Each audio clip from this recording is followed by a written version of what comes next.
আম্বানী পৰিয়ালৰ চিৰিয়াখানাৰ বাবে অসম আৰু অৰুণাচল প্ৰদেশৰ পৰা যি হাতী সৰবৰাহৰ যি ঘটনা সংঘটিত হৈছে বা আজি তিনচুকীয়াৰ বা অসমৰ বিভিন্ন ৰাস্তাইদি আমি যি হাতী লৈ যোৱাৰ যি দৃশ্য দেখিবলৈ পাইছো, এই দৃশ্য অতি নিৰ্মম, এই ঘটনা অতি ভয়ংকৰ, এই ঘটনা অতি নিন্দনীয়। আমি কৃষক মুক্তি সংগ্ৰাম সমিতিয়ে এই ঘটনা অতি শীঘ্ৰে বন্ধ কৰিবলৈ আমি দাবী উত্থাপন কৰিছো।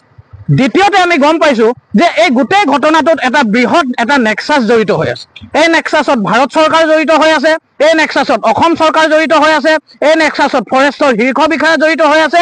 গতিকে এই নেক্সাছ অতি শীঘ্ৰে বন্ধ কৰিবলৈ আমি হিমন্ত বিশ্ব শৰ্মাক দাবী উত্থাপন কৰিছো।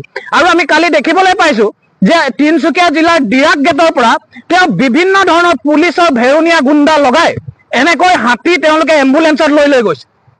হিমন্ত বিশ্ব শৰ্মাই ক'ত সাহস পালে এনেকৈ পুলিচৰ দাদাগিৰি দেখুৱাই অসমৰ ৰাস্তাইদি আমাৰ তিনিচুকীয়াৰ আমাৰ অৰুণাচল প্ৰদেশৰ এনেকৈ তেওঁ হাতী লৈ যাব পাৰিছে।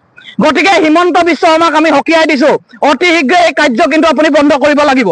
আৰু তাৰ লগত আমি গম পাইছো যে ফিৰোজ খান নামৰ এটা দালালে আমাৰ তিনচুকীয়াবাসী আমাৰ কাকো পথাৰৰ আমাৰ পেঙেৰিৰ আমাৰ ডিৰাকৰ সহজ সৰল লোকসকলক আভুৱা ভাৰি তেওঁ আচলতে এই কাৰ্য সংঘটিত কৰি আহিছে। গতিকে আমি হিমন্ত বিশ্ব শৰ্মাৰ ওচৰত দাবী উত্থাপন কৰিছো, ফিৰোজ খান নামৰ এই দালালক অতি শীঘ্ৰে গ্ৰেপ্তাৰ কৰক। লগতে আমি নৰেন্দ্ৰ মোদী আৰু হিমন্ত বিশ্ব শৰ্মাক এটা প্ৰশ্ন উত্থাপন কৰিব বিচাৰিছো।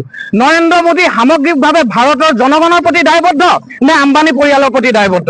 হিমন্ত বিশ্ব শৰ্মাক অসমৰ দায়িত্ব দিয়া হৈছিল নে আম্বানী পৰিবাৰৰ আম্বানীৰ পুত্ৰৰ অৱসৰ বিনোদনৰ দায়িত্ব দিয়া হৈছিল? এই প্ৰশ্ন আমি কৃষক মুক্তি সংগ্ৰাম সমিতিয়ে আজি আমি উত্থাপন কৰিব বিচাৰিছো।